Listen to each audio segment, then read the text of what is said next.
BFM Business. Jusqu'à 12h30, Intégral Placement, l'émission 100% placement. Cédric Decoeur, Guillaume Sommerer.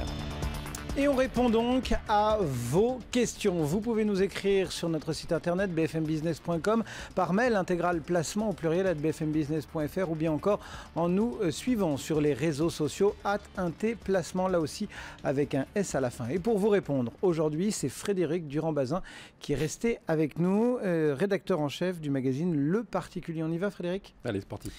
Avec Bernard qui nous écrit depuis plusieurs mois, le cours des lingotins d'or ne cesse de baisser. Il voudrait en connaître la raison. Et surtout, il a dû en acheter. Est-ce qu'il peut espérer une remontée à moyen terme ? Bon, alors que notre auditeur se rassure, hein. Alors, bien entendu, le lingotin, c'est jamais que de l'or. Et donc, c'est forcément corrélé au cours du métal jaune. Et depuis novembre, il a quand même singulièrement chuté, c'est vrai. Le cours du lingot, lui, il a perdu 10% par exemple depuis le mois de novembre. Et aujourd'hui, il cote 39 650 €. Bon, il était à plus de 42 000 €, il faut le rappeler quand même, il y a quelques mois. Mais le lingot d'or, c'est pas le seul actif qu'on puisse acheter aujourd'hui. Le lingot d'or, c'est 1 kg. Donc, effectivement, quelques opérateurs ont lancé, CPR Or notamment, et puis le comptoir national de l'or, ont lancé ce qu'on appelle des lingotins. Donc, les lingotins, c'est des petits lingots qui font entre 5 grammes pour le plus petit. Aujourd'hui, ils cotent 211 €, jusqu'à 500 grammes. Et ça cote 29 800 € aujourd'hui. N'empêche, ouais. on va rappeler quand même qu'il y a des règles un peu particulières sur les lingotins. Il y a de la facturage, etc., qui rend peut-être le placement moins c'est pas transparent que certaines pièces, notamment, qui ont eu cours légal. Oui, enfin, le lingotin est quand même assez directement lié au cours du lingot, donc d'1 kg. Donc, effectivement, quand le lingot baisse, le lingotin baisse aussi. Bon, ça, c'est assez mécanique. Il faut faire quand même aussi attention au fait que, en fait, quand on achète des lingotins, on achète de l'or, donc on achète un actif qui, a priori, est plutôt une valeur refuge. Ça l'a démontré au cours de ces dernières années, mais qui est quand même aussi un actif qui est assez volatile. Alors oui, ça a baissé de 10% au cours des 6 derniers mois, mais ça a quand même monté de 5% au cours du mois dernier. Donc on voit bien que les cours sont assez fluctuants. Et on peut se dire aussi que sur le long terme, de toute façon, l'or, c'est plutôt une valeur qui va continuer à progresser, ne serait-ce qu'à cause de la demande, notamment des banques centrales qui continuent, elles, à s'approvisionner en or. Donc ça veut dire que ça va tirer les prix vers le haut. Enfin, du moins, on peut l'imaginer. Donc c'est pour ça que, Bernard, rassurez-vous, le cours de vos lingotins vont remonter.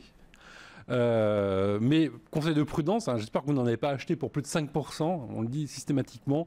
L'or, c'est de la diversification, c'est un actif risqué, donc pas plus de 5% du portefeuille financier. Au-delà, prenez sans doute des risques un peu inconsidérés. Voilà donc pour les réponses sur l'once de métal fin. En tout cas, on est à 1603 $ ce matin, Bernard. Allez, une question de Patrick sur notre site bfmbusiness.com. Patrick vient de souscrire une assurance vie. Il vous demande s'il a intérêt à prévenir le bénéficiaire du contrat de son existence. Alors là, sans doute, ce qu'a en tête Patrick, c'est le fait que jusqu'à il n'y a pas très longtemps, dès lors que vous avertissiez votre bénéficiaire de l'existence d'un contrat d'assurance vie à son profit, il pouvait, sans vous en avertir, accepter le bénéfice de ce contrat en avertissant directement l'assureur. Et qu'est-ce qui se passait à cette époque ? À partir du moment où vous acceptiez le contrat, le souscripteur, ou l'assuré, ne pouvait plus rien faire sur son contrat. Il était pieds et mains liés avec son bénéficiaire. Il ne pouvait plus faire de retrait, il ne pouvait plus faire d'arbitrage. En fait, globalement, il ne pouvait plus disposer de son argent. Ça, c'est jusqu'à 2007, où quand même une modification législative a un petit peu réglé cette affaire en disant, effectivement, le bénéficiaire peut accepter le contrat qui est fait à son profit, mais ça n'aura pas d'effet tant que le souscripteur n'aura pas accepté cette acceptation. Donc ce qui veut dire qu'aujourd'hui, Patrick, il peut très facilement prévenir son bénéficiaire qu'il existe un contrat à son profit. Il ne risque rien, notamment il ne risque pas de voir son argent totalement gelé. Bon, ça c'est la première chose, mais pourquoi est-ce que Patrick a envie aussi de prévenir son bénéficiaire? Quel est l'intérêt pour lui aussi? C'est sans doute qu'il se dit, j'espère qu'à mon décès, l'argent ne tombera pas, ne disparaîtra pas à défaut d'avoir été réclamé par mon bénéficiaire. Donc il est tiraillé visiblement entre l'envie de le prévenir et l'envie de ne pas être gêné. Donc effectivement, il peut y aller. De toute façon, il ne va pas être gêné de le fait de le prévenir. Et surtout, son bénéficiaire saura qu'il y a un contrat à son profit. Et donc, au moment du décès de notre auditeur, il pourra aller réclamer auprès de l'assureur le bénéfice du capital. Dernier petit conseil qu'on peut donner, alors ça c'est un conseil plus général, il faut savoir que les personnes qui pensent être bénéficiaires d'un contrat d'assurance vie mais qui n'en sont pas sûrs, peuvent toujours, au moment du décès d'un proche, interroger un organisme qui s'appelle l'AGIRA, et qui va l'AGIRA va avertir l'ensemble des assureurs pour demander s'il y a un contrat au bénéfice de cette personne. Pour aller plus loin, c'est pas tout simplement à l'assureur à vérifier, enfin à prévenir le bénéficiaire non. Au moment du décès. Déjà encore faut-il que l'assureur, mais encore faut-il que l'assureur sache que son assuré est décédé, ce qui n'est pas toujours le cas. Et c'est pour ça qu'il y a des sommes aujourd'hui qui dorment.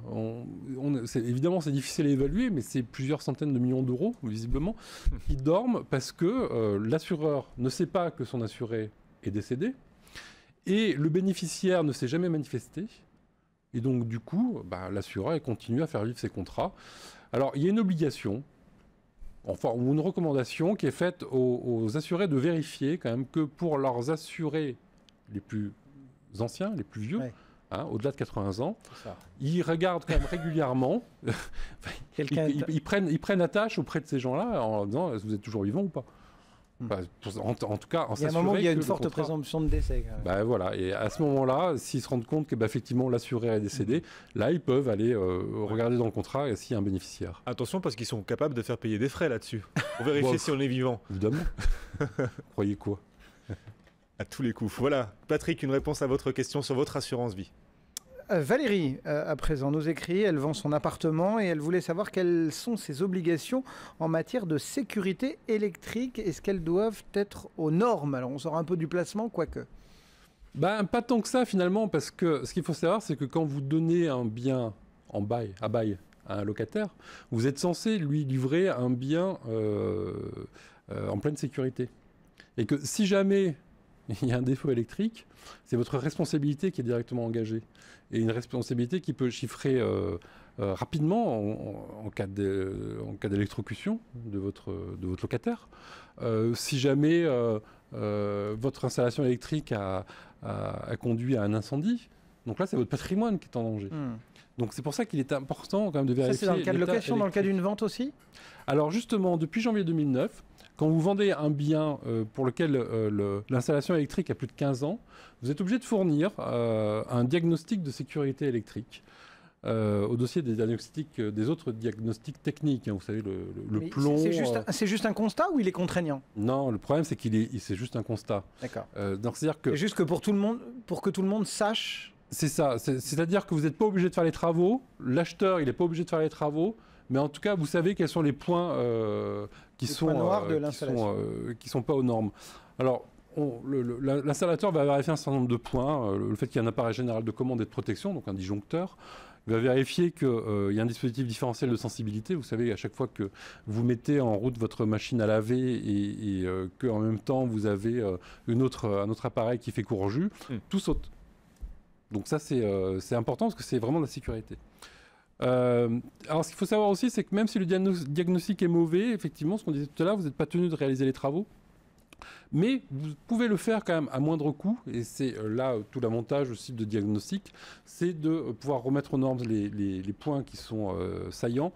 Il faut savoir que pour un appartement qui fait entre 70 et 100 mètres carrés, il faut compter entre 1500 et 2000 euros pour la remise aux normes électriques. Finalement, c'est pas si cher payé, parce que au regard de ça, vous risquez quand même d'énormes problèmes si jamais il y a une défaillance électrique.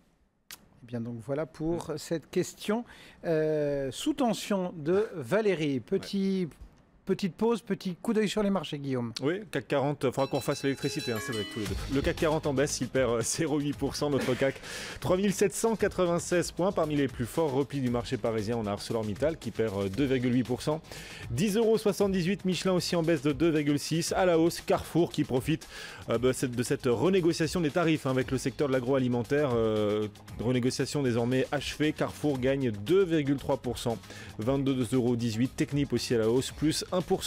Le CAC moins 0,7, CAC 40 toujours affecté par le dossier chypriote. D'ailleurs, la plus forte baisse en Europe, c'est toujours Athènes qui perd 2,5%. L'euro, lui, est stable aujourd'hui, 1,2947 $. BFM Business, jusqu'à 12h30, Intégral Placement, l'émission 100% placement. Cédric Decoeur, Guillaume Sommerer. Et bien sûr, on continue de répondre à toutes vos questions sur votre argent, vos nombreuses questions d'ailleurs sur notre site bfmbusiness.com. On vous remercie, elles sont de plus en plus nombreuses. Merci à tous de nous faire autant confiance. On a une question, Frédéric, de la part d'une autre Frédéric. Même prénom, mais c'est une femme. Frédéric, qui vient de découvrir le livret d'épargne Peugeot. Elle se demande pourquoi les constructeurs automobiles lancent des livrets d'épargne. Elle se demande si ces livrets d'épargne sont aussi sûrs que ceux des banques. Alors effectivement, depuis début mars, Peugeot a lancé un nouveau livret bancaire qui s'appelle Distingo. C'est un produit qui est plutôt assez attractif comme ça, parce qu'il rapporte quand même 5,50% brut pendant 4 mois, dans la limite de 100 000 €, puis après 2,30 € brut. Mais ce n'est pas le seul constructeur automobile à lancer comme ça des livrets bancaires. Il y a aussi Renault, qui a lancé depuis un petit peu moins d'1 an maintenant un livret qui s'appelle Zesto, qui rapporte globalement à peu près la même chose. C'est 5,50 brut pour les 4 premiers mois, dans la limite de 75 000 €, et c'est 2,20 au-dessus. Alors, est-ce qu'ils sont aussi sûrs que les livrets bancaires de banque ? Oui, tout simplement parce qu'en fait, ce n'est pas directement le constructeur automobile qui commercialise ces offres et qui les assume, mais c'est leur filiale bancaire. Parce qu'il faut savoir que ça fait longtemps quand même que les constructeurs automobiles ont adossé à leurs activités des activités bancaires, pour financer notamment les prêts à la consommation et les prêts automobiles qu'ils fournissent à leurs clients lorsque ceux-ci leur achètent un véhicule. Donc il y a une garantie sur les dépôts comme dans n'importe quelle banque. Exactement. Donc il y a une garantie à hauteur de 100 000 € des dépôts sur les sommes qui sont versées sur ces livrets bancaires. Donc pour Renault, il faut savoir c'est RCI Bank et pour Peugeot, c'est PSA Bank. Alors pourquoi les constructeurs automobiles se lancent dans ce type d'opération, vous alliez me demander je vais vous répondre. Tout simplement parce qu'ils sont obligés aujourd'hui, comme toujours, de chercher de l'argent frais pour financer leurs opérations de prêt auprès de leurs clients. Et ils cherchent aujourd'hui des opérations qui ne leur coûtent pas trop cher. Or, aujourd'hui, pour un constructeur automobile, emprunter sur le marché, ça leur revient quand même relativement cher. La dernière obligation à 5 ans qui a été lancée par PSA début mars, elle a été lancée quand même au taux de 7,375%. Donc vous prenez au regard de ça la rémunération qu'ils proposent sur les livrets bancaires, qui est de 5,5 sur une partie de l'épargne et 2,30 au-delà. Ça veut dire qu'ils arrivent aujourd'hui à se financer moins cher qu'en lançant une obligation. Donc c'est exclusivement pour ça qu'ils lancent ce type d'opération. Et pour le particulier, il y a quand même une fiscalité contraignante sur ces livrets bancaires des constructeurs automobiles, de Carrefour aussi, qui fait la même chose d'ailleurs. Pareil. Oui, la fiscalité, elle est quand même assez pénalisante. Elle est d'autant plus pénalisante que la loi de finances pour 2013 a changé singulièrement les choses. Les intérêts des livrets bancaires sont désormais taxés au barème progressif de l'impôt sur le revenu avec le reste de ses revenus. Donc ça peut aller jusqu'à 45%.